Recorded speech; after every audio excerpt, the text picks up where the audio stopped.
Hello दोस्तों, तो अभी हम चल दिए हैं कन्याकुमारी को बाय बाय कहकर त्रिवेंद्रम की तरफ। तो अभी जा रहे हैं पद्मनाभी स्वामी टेम्पल देखने के लिए त्रिवेंद्रम। तो यहाँ से हमने ले लिया था ट्रेन, अप्रॉक्स हमको 4 घंटे लगेंगे हमें त्रिवेंद्रम पहुँचने में। तो ये ग्रीनरी देख लीजिए, केरला में बहुत ग्रीनरी है, जिसमें से कुछ चीज़ें मुझे बहुत ही आकर्षित कर रही थी। जैसे सामने आप देख रहे हैं स्टोन, ये देख कर एक अद्भुत सा दिख रहा है। आप इमेजिनेशन में क्या देख रहे हैं? मैं तो ऐसा दिख रहा है कि कोई 5 पत्थर जो एक दूसरे से अटैच है। तो आपके हिसाब से क्या चीज़ है, मुझे ज़रूर कमेंट सेक्शन में बताइएगा। रेनी मौसम हो रहा था, हल्का-हल्का पानी भी बरस रहा था और इसी तरह के हमको नारियल के, पाम के ट्री मिल रहे थे। ये टेम्पल भी मुझे बहुत सुंदर जो है मैंने अपने मोबाइल कैमरा से ही कैप्चर किया। ये कुछ फ़ोटोग्राफ्स हैं, बहुत ही अट्रैक्टिव थी और रात हो चुकी थी। यहाँ पे करीबन 7:30 बज रहे थे। हम लोग जो है पहुँच चुके हैं ऑलरेडी त्रिवेंद्रम और अभी हमें जाकर यहाँ पर होटल सर्च करना है। तो बेसिकली यहाँ पे होटल हमने बुक नहीं किया था। ये एक होटल हमें एक दीदी थी ऑटो वाली, वो ही लेकर आई हुई थी। यहाँ से वॉकिंग डिस्टेंस पर ये एक रेस्टोरेंट था, जहाँ से हमने अपना फूड पैक कराया और फटाफट जो है हम लोग होटल की तरफ बढ़ने लगे। तो वॉकिंग डिस्टेंस पे यहाँ पे टेंपल भी है। मॉर्निंग में जो है कह रहे हैं जब 5 मिनट में हम जो है यहाँ से टेंपल भी पहुँच जाएँगे। तो यहाँ से हमने नूडल्स और कुछ dry Manchurian, veggie Manchurian type कुछ हमने मँगा था और डोसा, सेट डोसा था। तो ये एक हॉस्टल है, वुमन हॉस्टल, यहाँ से ही डायरेक्ट स्ट्रेट जाते हैं।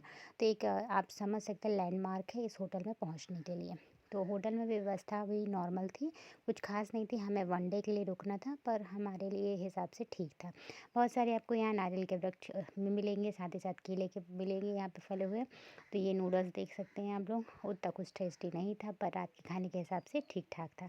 और इस तरह के ग्रेवी मंचूरियन थे और इसी के साथ हमने ये सेट डोसा लिया था। अब यहाँ पे चपाती परोठा तो खाना आप खा सकते हो।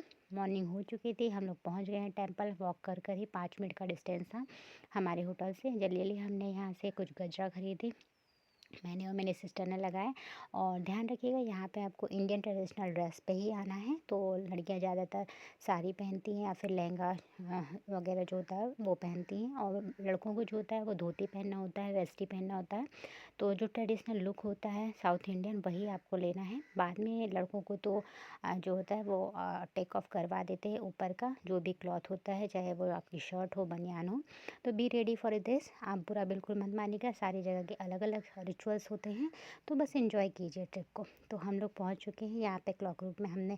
हमारे पास कुछ ज़्यादा सामान नहीं था, तो इसलिए हमने जल्दी-जल्दी अपने मोबाइल जो है शायद 5 या 10 रुपए लगते हैं, वो यहाँ पे हमने रखा दिया था क्लॉक रूम में। यहाँ पर आप जो है अपने सामान भी रखा सकते हो, यहाँ रुकने की व्यवस्था भी है। हमें आइडिया नहीं था कि यहाँ रुकने की व्यवस्था है, आप ऑनलाइन चेकआउट कर सकते हैं। तो हमने दर्शन करने के बाद कुछ फ़ोटो क्लिक्स किए और जब आप दर्शन कर रहे